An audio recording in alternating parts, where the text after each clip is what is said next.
get to our first discussion this afternoon. President Bola Tinubu has again explained the rationale behind his administration's economic reforms, stating that they were necessary to protect the interests of the future generations and prevent Nigeria's economy from collapse. Speaking at the State House in Abuja on Thursday, March 13th, while receiving a delegation of former National Assembly colleagues from the aborted Third Republic, President Bola Tinubu highlighted the pressing financial challenges he inherited upon assuming office. Let's listen to President Bola Tinubu after that meeting.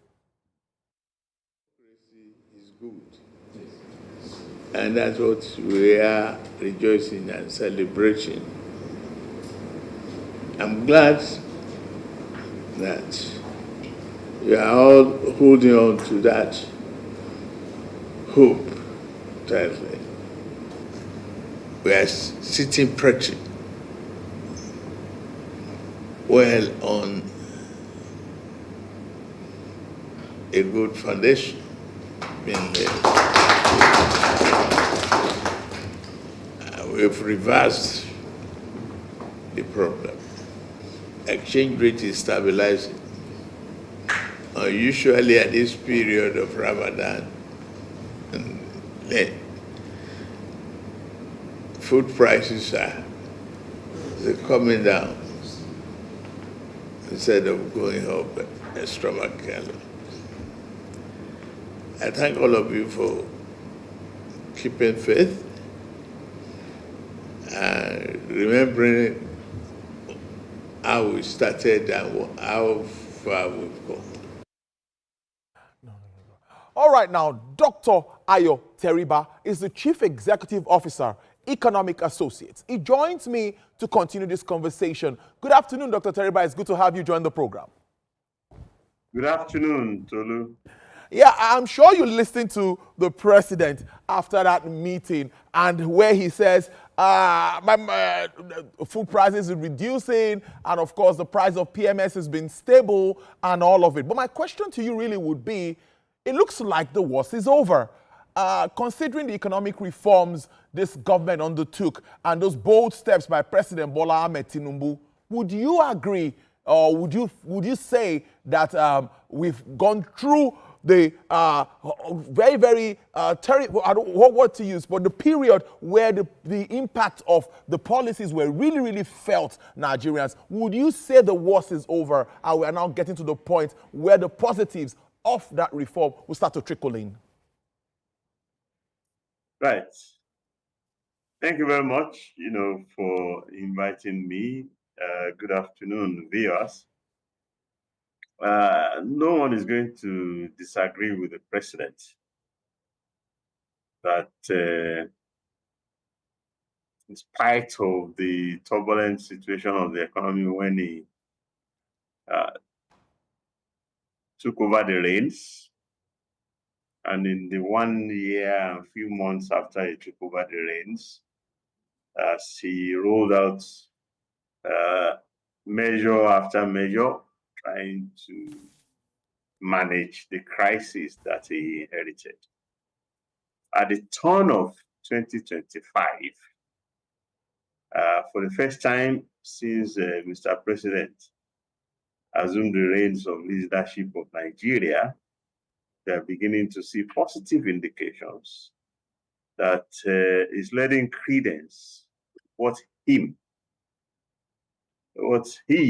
and his economic policy team, led by the coordinating minister of the economy, Mr. Ayo, had always said that there will be short-term pains for long-term gains. So at the turn of 2025, we are seeing stable exchange rate. We are seeing reports of lower inflation, which we never got throughout 2024. Some might debate it and say it's because of the rebasing. I do not think it's because of the rebasing. I think it's because of the adjusted weight of the items in the consumer basket, in which food and energy have less weight. So the reality is that inflation pressure might have been overstated throughout 2024. If we had got the weight right, if the rebasing had taken place every 5 years. We say rebasing, but I think the essence of what happens during the rebasing is reweighting. So positive story about exchange rate, positive story about inflation, positive story about GDP growth, even ahead of the rebasing. The acceleration, story of acceleration, full year GDP growth, less than fourth quarter GDP growth, is the first time in a few years that those positive numbers are hitting us together. So President Tinubu is pretty much, and his team is pretty much vindicated. That he has succeeded in taking us towards a better place than he met it. And let's hope that those positive news persist throughout much of 2025. He deserves to be commended and encouraged to ensure that the gains, the measures they have been instituted are not reversed. He should be commended for the reduced weight of energy in the consumption basket. People now ration what petroleum products they buy. People now ration what electricity they buy. Much of the waste, large convoys, necessary trips, people think twice before embarking on trips. People think twice before choosing what mode of transportation they want to use for their trip. I do think that these are positive measures that the president should aim to keep. So 1.5 years from his ascendance to office, we have 2.5 more to go. Let's hope that the 2.5 years will be dominated by positive news of improvement, indeed, of significant economic variables across board, as we've seen. All right. At the turn of the year. Okay, Dr. Teriba, indeed, everyone would agree that in every government, there should be a handshake between the fiscal and the monetary side. But let me stay with the central bank and all that they've been doing in recent times. Series of initiatives to try to, address this disparity between the exchange rate, talking about the official exchange rate and the other market. And we've seen series of efforts by this present CBN led by Mr. Olemi Cardoso. We've seen paying off debts and all of that, repatriating funds and all of it. But my question to you is, how would you assess some of these initiatives of the present CBN leadership? And how impactful and sustainable are they? I can hear you, if you can hear me. Okay, I can hear you. Can you hear me now? Can you hear me, Dr. Teriba? Can you hear me now? Yeah. I can hear you now. All right. I was asking about the Central Bank of Nigeria. What do you make of their efforts aimed at addressing issues around the foreign exchange market? Okay, you started by speaking about the handshake between fiscal and monetary policy. Yes. I do think that that's a very significant component of the improvement that we've seen in the economy. For much of 2024, in the several announcements that the government made, including the president, the National Assembly, supplementary budget after supplementary budget, we were scared. And I am sure that the CBN itself was scared about, a budget of less than, about budget of 28 trillion that eventually became a budget of 35 trillion. With concerns about, are we going to find the revenue to spend 35 trillion? But the good news is that, while many of the pronouncements from governments, we import this, we give this rebate for importing that and that, created chaos about negative impact on the exchange rate, created chaos about central bank is tightening, but the fiscal stance is loosening. The president and his team should be commended that their actions moderated the fiscal situation. From the news that is breaking from National Assembly about the extent to which the 2024 budget has been funded, we find they had not spent as much as, if you permit us to use the word, quote unquote, they had threatened to spend. If they had gone ahead to spend that 5 trillion, the stability we are seeing on the foreign exchange market now, we might not have seen. So the central bank is enjoying a relief from the fiscal side, that there are no fiscal excesses. Much of the tightening they did in 2024 were in anticipation of fiscal expansion, minimum wage, payouts to this, payout to that, which never, much of it didn't materialize. From, if we are talking about the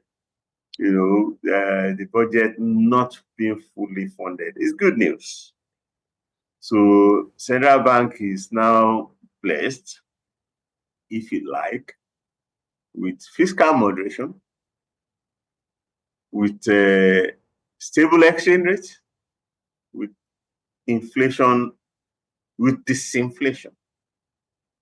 And therefore, in 2024 and in 2025, their first meeting since they were reconstituted in February 2024, they were able to afford the luxury of holding after tightening in all the meetings they had in the previous year. So that handshake is real now. And what we hope is that the rhetoric will reflect the moderation in the action of the fiscal authorities. They are not reckless, although they had scared us by much of the announcements they had made in the previous years that they were going to be reckless. They were going to be approving supplementary budgets without regard to whether the revenue was there or not.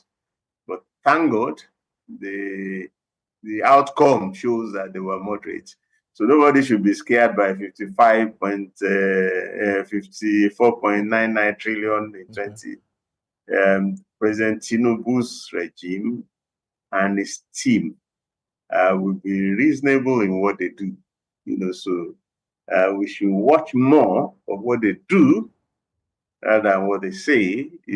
As politicians, they might have to say this, say that to appease political constituents, but it does seem that those political statements end up as just that in acting, they are guided, they are moderate, and the central bank should take a cue from that and actually wait to be sure that monies have been spent by the fiscal authorities before they tighten henceforth. For the central bank, they deserve our commendation. I am very, very happy that the convergence that they had achieved in the exchange rate market, that the unification of the multiplicity of rates had persisted, they've maintained it. And some say there is a 50 naira difference, there's this, in economics, what matters is the average difference, not difference today, difference tomorrow. And if you're looking at the average difference between the BDC window and the NIFEM window, the average is zero. Basically, sometimes even the NIFEM window be higher than BDC, sometimes BDC is higher. That's a notable achievement by the CBN. They managed to bring a new regime of transparency to replace the regime of opacity that prevailed before they came in. they managed to bring a regime of inclusion. Everybody who needs to be around the table in the foreign exchange market have been brought in, and they've made a very positive difference. Yeah, foreign reserves, in gross terms have improved marginally, and what we don't have information about is the extent to which the net reserves have improved. But if what's happening in the foreign exchange market is anything to go by, even the fiscal, we've seen a return of stability, wavering between 1,500 and 1,600. Central bank should hold their guards, hesitate before the tightening, because tightening hurts the real sectors of the economy, and the inflation. Once you encourage the government, whether the fiscal or the monetary authorities, to do is to be mindful of more regular rebasing of the inflation. Because if you keep overstating the component of food and energy, and you scare everybody that inflationary pressures are growing when they are not growing, it's not going to be in the interest of anybody. So inflation moderating, fiscal situation moderating, central bank should now turn attention to how they can encourage the government to show up net reserves, so that the exchange rates would strengthen a lot more. We are not happy, that the exchange rate that was sub 500 is now 1,500. Just about a third of the value that it used to have. Not everybody will be happy about it. Go up with that. Tolu, are you there? I'm there. I'm listening to you. Can you hear me? Yes, I can hear you loud and clear. Yes. Loud and clear. Let me follow up with that. Recently, or just last week, Chatham House, a United Kingdom think tank policy, international affairs think tank, came up to say that our currency is now becoming more competitive, considering where it is. So how would you react to that now, that they've won Nigerian government against strengthening the Naira? That's the message. Anyway, I have just said that I am not happy that the Naira had weakened from less than 500 to more than 1,500. Naira is now worth just about a third of what it was worth prior to 1.5 years, 2 years ago, all because our net reserves weakened. Chatham House, the Yoruba have an adage that if you look at the person you are transacting with, you should not look at the noise in the market. Britain itself is struggling with its own currency, with its own macroeconomic situation. If we issue a statement about what's happening in Britain, I don't think they will listen to us. So we shouldn't. We should see that, as a market noise. They are not the ones that are going to determine our priorities for us. Nigeria's priority should be the welfare of Nigerians. Nothing has eroded the well-being of Nigerians worse than the exchange rate. It has brought labor to the streets. It has brought the populace to the streets in hunger strike, citing weak exchange rate and the inflation that the pass-through of the devaluation had precipitated. So I do think that the government that has managed the economy to a situation now where the positives, the narratives are changing from negative to positive, should concentrate on what they are doing. everybody, most people believe that the naira is undervalued.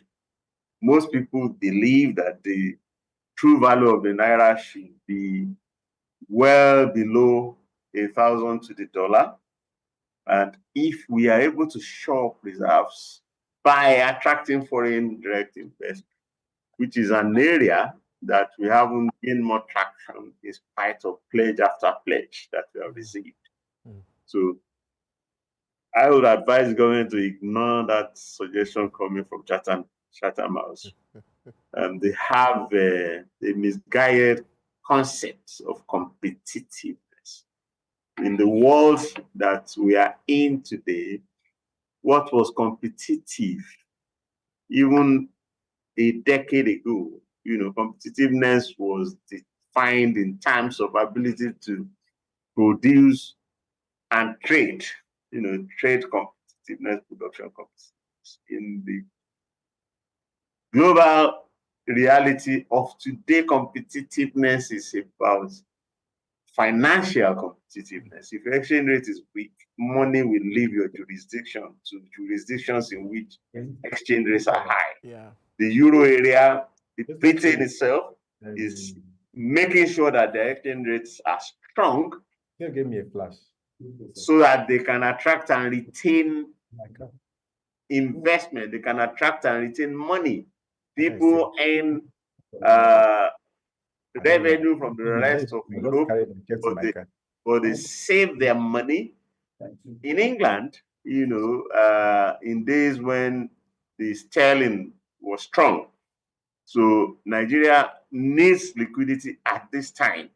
And if you need liquidity, a strong exchange rate is the way you get and retain liquidity, not a weak exchange rate.